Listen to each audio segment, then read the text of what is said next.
वह एक ऐसी परछाई था जिसे कभी तिरंगे में लिपटने का नसीब नहीं मिला, लेकिन उसके दिल की हर एक धड़कन सिर्फ और सिर्फ इस तिरंगे की खातिर धड़कती थी। उस शख्स ने वतन के लिए अपनी हिंदू पहचान को मिटाकर रख दिया, उर्दू को अपनी जुबान बना लिया, इस्लाम के तौर तरीकों को इस तरीके से अपनाया और ऐसा पक्का पाकिस्तानी बन गया कि दुश्मन देश के लोगों की आंखें भी धोखा खा गई। वह हिंदुस्तान का सबसे महान और खतरनाक खुफिया एजेंट था, एक ऐसा जासूस जो पाकिस्तानी फौज के भीतर घुसकर मेजर के पद तक जा पहुंचा। उसकी लाई हुई खुफिया रिपोर्ट्स की बदौलत भारत ने कई बार पाकिस्तान के हमलों को नाकाम किया और उनकी युद्ध की साजिशों को धूल चटा दी। एक ऐसा खुफिया सिपाही जिसकी बदौलत 20,000 से ज्यादा लोगों की जानें बच गई, मगर वह कभी हमारे लिए हीरो या कोई बड़ा नायक नहीं बन सका। उसे कभी किसी फौजी का दर्जा नहीं मिला और ना ही वह कभी किसी मेडल या तमगे का हकदार बन पाया और ना ही कभी उसके शौर्य की कहानियां मंचों से गाई गई। वह एक ऐसा अदृश्य योद्धा बनकर रह गया जिसने अपने वतन की खातिर अपनी पूरी उम्र, अपना वजूद, अपना परिवार, अपने जन्म देने वाले माँ बाप और उस हर एक प्यारी चीज को देश के कदमों में कुर्बान कर दिया। मगर विडंबना देखिए, इतने महान बलिदान के बाद भी वह शख्स गुमनामी के घने अंधेरे में कहीं खोकर रह गया। जी हाँ, यह रोंगटे खड़े कर देने वाली दास्तान है भारत के सबसे महान जासूस श्री रविंद्र कौशिक जी की, जिन्हें उस वक्त की प्रधानमंत्री श्रीमती इंदिरा गांधी जी ने ब्लैक टाइगर का खौफनाक नाम दिया था। यह सच्ची दास्तान बॉलीवुड की राजी फिल्म से भी कई गुना ज्यादा खौफनाक और सच्ची है। यह खतरों, फरेब, इश्क और सर्वोच्च बलिदान की ऐसी महागाथा है जो आपकी रगों में बहते खून को खौला देगी और आंखों को नम कर देगी। ब्लैक टाइगर की यह शौर्य गाथा सुनने के बाद आपका सीना फख्र से चौड़ा हो जाएगा और दिल उस भारत माता के लाल के लिए रो पड़ेगा। वहीं आपके जहन में यह तीखा सवाल भी उठेगा कि क्या हम अपने असली नायकों को वह सम्मान दे पाते हैं जिसके वह असली हकदार हैं। यह उस अनसुनी कहानी का पन्ना है जिससे आज जानने के बाद हर देशवासी का दिल गर्व और गहरे अफसोस के समंदर में गोते लगाएगा। हमने बहुत सारी फिल्मों में देश अपने भारतवर्ष के जासूसों के बारे में देखा है, सुना है, लेकिन यह कहानी उससे कहीं ज़्यादा गंभीर और असली है। ब्लैक टाइगर महज एक नाम नहीं बल्कि गहरा राज है और ऐसी अनसुनी दास्तान जिसकी शुरुआत साल 1952 में राजस्थान के श्री गंगानगर जिले से होती है। एक बेहद साधारण से पंजाबी परिवार के आंगन में रविंद्र कौशिक ने अपनी आंखें खोली। बचपन के दिनों से ही उनकी आंखों में एक अलग ही चमक और दिल में कुछ बड़ा कर गुजरने की दीवानगी थी। स्कूली दिनों में उन्हें नाटकों का बहुत शौक था। उनकी एक्टिंग इतनी कमाल की थी कि देखने वाले दांतों तले उंगलियां दबाने को मजबूर हो जाते थे। कॉलेज के दिनों तक आते जाते वो थिएटर की दुनिया के चहेते कलाकार बन चुके थे। वो अपने किरदार में इस कदर डूब जाते थे कि लोग यह भूल ही जाते थे कि सामने वाला शख्स सिर्फ एक्टिंग कर रहा है। पर किसे पता था कि यही अदाकारी का हुनर एक दिन उन्हें भारत का सबसे खूंखार जासूस बना देगा। यह बात है साल 1973 की, जब 21 वर्ष के नौजवान रविंद्र पर भारतीय खुफिया एजेंसी रॉ के एक बड़े अफसर की नजर पड़ी। उस अधिकारी ने रविंद्र के अभिनय, उनके हाव भाव और उनके संवादों में छिपी देशभक्ति की धधकती आग को बहुत करीब से महसूस किया। उनकी हाजिर जवाबी और तेज दिमाग का कायल होकर उस अधिकारी ने रविंद्र के सामने एक बहुत बड़ा प्रस्ताव रख दिया कि क्या तुम देश के लिए जासूसी करोगे? क्या वतन के लिए अपनी जान दांव पर लगाओगे? यह कोई आम 9 से 5 की नौकरी नहीं थी, बल्कि यह सीधा सीधा मौत से खेलने का बुलावा था। देश प्रेम के जज्बे से भरे रविंद्र ने बिना एक पल गंवाए इस प्रस्ताव को अपनी मंजूरी दे दी। बस उसी एक पल में उन्होंने अपने सुनहरे भविष्य, अपने सपनों, अपने माता पिता और अपने पूरे परिवार को भारत माता के चरणों में न्यौछावर कर दिया। उसके तुरंत बाद रविंद्र को सीधा देश की राजधानी दिल्ली बुला लिया गया। दिल्ली की किसी खुफिया जगह पर उनकी कड़ी ट्रेनिंग का सिलसिला शुरू हुआ। लगातार 2 सालों तक उन्हें दिन रात ऐसी भयंकर भट्टी में तपाया गया जहां शायद कोई भी आम इंसान टूटकर बिखर जाए। उर्दू भाषा जिससे उनका दूर दूर तक कोई वास्ता नहीं था, लेकिन उन्होंने इसे इस कदर सीखा जैसे यह उनकी मातृभाषा हो। उन्होंने इस्लाम धर्म की एक एक बारीकी को गहराई से समझा और उसे अपने खून पसीने में घोल लिया। अब पाकिस्तानी रहन सहन और तौर तरीके उनकी रगों में बहने लगे थे। उनकी पुरानी हिंदू पहचान को पूरी तरह से मिटा दिया गया और एक बिल्कुल नए इंसान का जन्म हुआ जिसे एक नया नाम मिला, नबी अहमद शाकिर। उनके दिमाग और याददाश्त को छुरे की धार से भी ज़्यादा तेज बनाया गया ताकि दुश्मन की हर एक छोटी से छोटी हरकत को वह अपने जहन में हमेशा के लिए दर्ज कर सकें।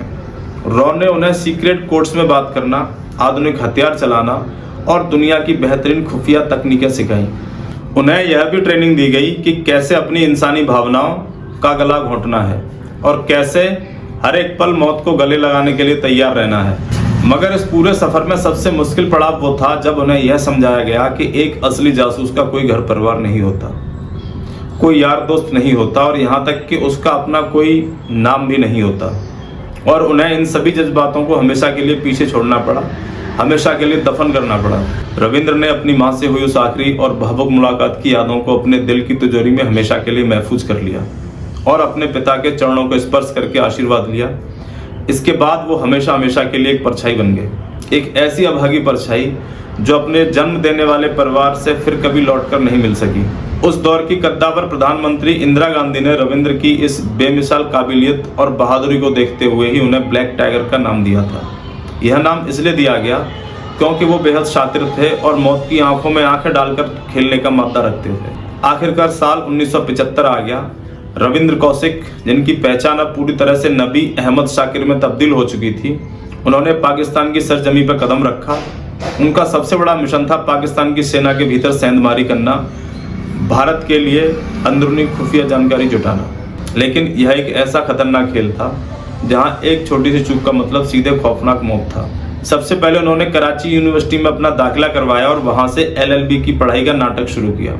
ऊपर से देखने में वो एक बहुत ही शरीफ और मेहनती छात्र लगते थे, मगर उनके भीतर एक भयानक तूफान पल रहा था। अपनी गजब की चालाकी, सूझबूझ और कड़ी मेहनत के दम पर उन्होंने आखिरकार पाकिस्तानी फौज में अपनी जगह बनाई और इसके बाद उनके हुनर ने जो किया वह इतिहास के पन्नों में दर्ज है।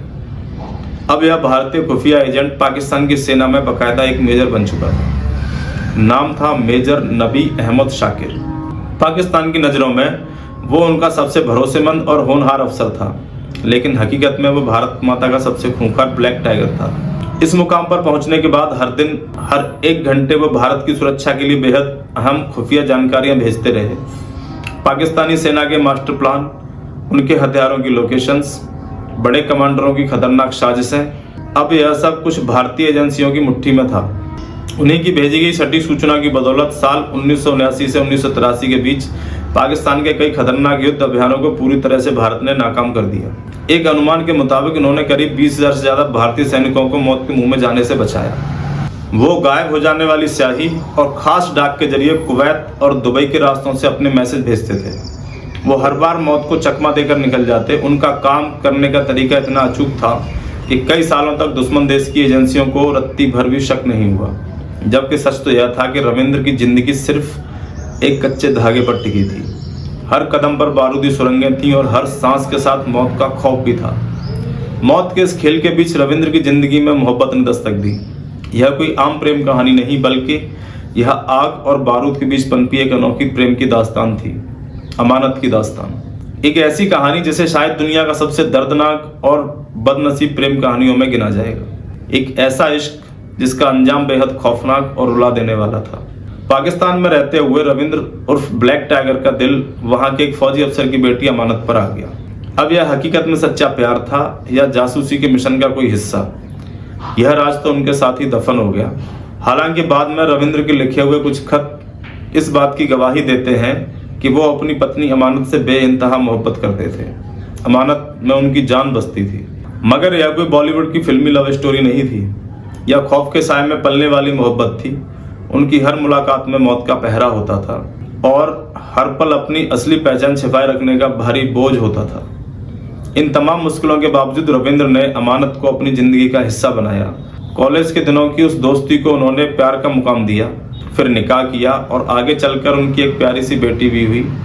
इन सब के बावजूद रविंद्र ने कभी भी अमानत के सामने अपना असली चेहरा उजागर नहीं किया।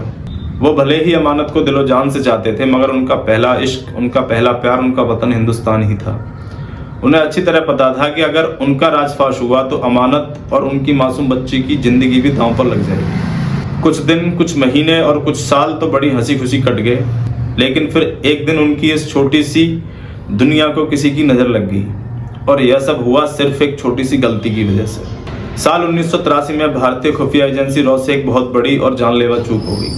रॉ ने एक ऐसे नए एजेंट को पाकिस्तान भेज दिया जिसकी ट्रेनिंग पूरी तरह से पुख्ता नहीं थी और नतीजा वही हुआ जिसका डर था। वो एजेंट पाकिस्तानी खुफिया एजेंसियों के हत्थे चढ़ गया। पाकिस्तानी एजेंसियों ने जब उस पर बर्बर टॉर्चर किया तो उस एजेंट ने टूटकर रविंद्र कौशिक का वो गहरा राज उगल दिया। वो रविंद्र जिन्होंने इतने सालों तक अपना सच सबसे छिपा कर रखा, जिनके वजूद की भनक तक पाकिस्तान को नहीं लग सकी थी, वो महज किसी और की एक बेवकूफ़ी के कारण दुश्मन के जाल में फंस गए। एक मनहूस रात जब रविंद्र अपने घर पर सुकून से बैठे थे, तभी पाकिस्तानी सेना की एक टुकड़ी उनके घर आ धमकती है। उनकी पत्नी अमानत मासूम बेटी की आंखों के सामने ही उन्हें हथकड़ियाँ पहना दी जाती हैं। अमानत के पैरों तले से जमीन खिसक चुकी थी। उनका तो जैसे पूरा संसार ही उजड़ गया। उसे तो अपने कानों और आंखों पर भरोसा ही नहीं हो रहा था कि जिस इंसान से उसने इतनी टूटकर मोहब्बत की, क्या वो भी उससे उतना ही प्यार करता था या सिर्फ अपने देश के लिए उसका एक मोहरे की तरह इस्तेमाल कर रहा था। जानकार बताते हैं कि उस वक्त रविंद्र की आंखों में भी आंसू छलक पड़े, मगर वह अपनी जुबान से लगातार यही दोहराते रहे कि मैं सिर्फ नबी अहमद हूँ, मैं कोई रविंद्र नहीं। इसके बाद उन्हें खुफिया जेलों में ले जाया गया, जहाँ पूछताछ के नाम पर उन पर जुल्म की सारी हदें पार की गई।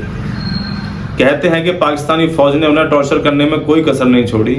उन्हें भयंकर बिजली के झटके दिए गए, बड़ी बेरहमी से उनके नाखून खींच लिए गए, कई दिनों तक उन्हें भूखा और प्यासा रखा गया, उन्हें सोने नहीं दिया गया और दिमागी तौर पर पागल करने की पूरी कोशिश की गई। मगर इतने भयानक दर्द के बाद भी रविंद्र के मुंह से कभी भारत का नाम नहीं निकला। पाकिस्तानी सेना और खुफिया एजेंसियों के लिए यह बात पचा पाना मुश्किल हो रहा था कि एक भारतीय नागरिक इतने लंबे समय तक उनके अपने ही घर में कैसे छिपकर रह गया।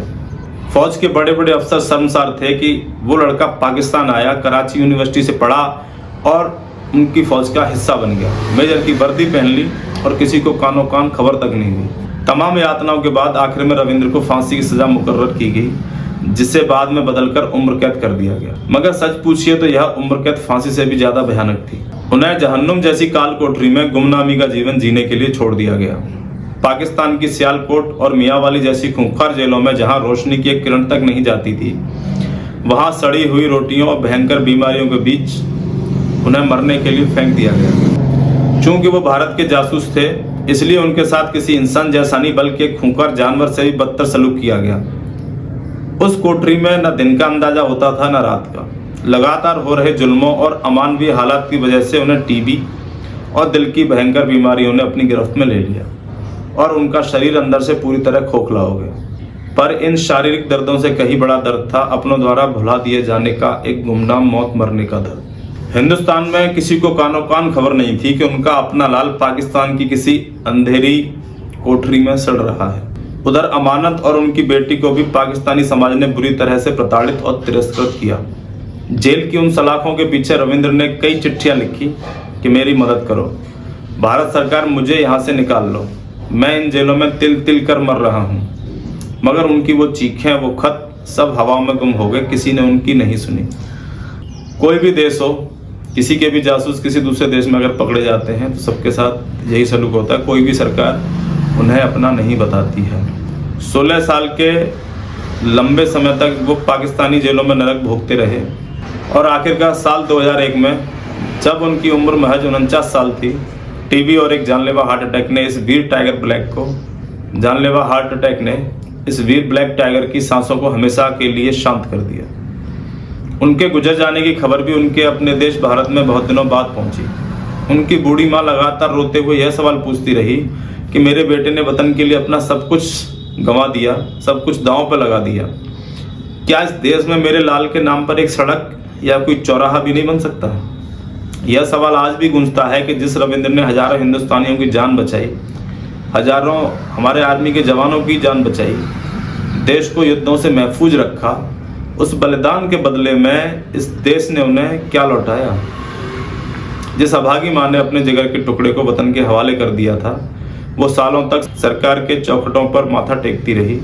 उसने अनगिनत खत लिखे, बड़े बड़े नेताओं के आगे झोली फैलाई कि मेरे बेटे को वापस ला दो। 16 साल तक वो बूढ़ी आंखें इस आस में पथरा गईं, लेकिन जब मौत की खबर आई तो उस माँ के सीने में दबे सवालों का कोई जवाब किसी हुक्मरान के पास नहीं था। रविंद्र की बेवा अमानत और उनकी वो मासूम बच्ची आज पाकिस्तान के किस अंधेरे कोने में है, यह बात आज तक कोई नहीं जान पाया। वो किस हाल में है, जिंदा भी है या इस दुनिया से रुखसत हो गई, यह भी एक गहरा रहस्य बना हुआ है। भारत सरकार की तरफ से भी उनके परिवार के लिए कोई पुख्ता कदम नहीं उठाया गया। रविंद्र के भाई भरे गले से बताते हैं कि उनकी माँ अपनी आखिरी सांस तक बस इसी आस में दरवाजा ताकती रही कि उनका रविंद्र एक दिन जरूर लौट कर आएगा, मगर वो उम्मीद सिर्फ उम्मीद ही रह गई।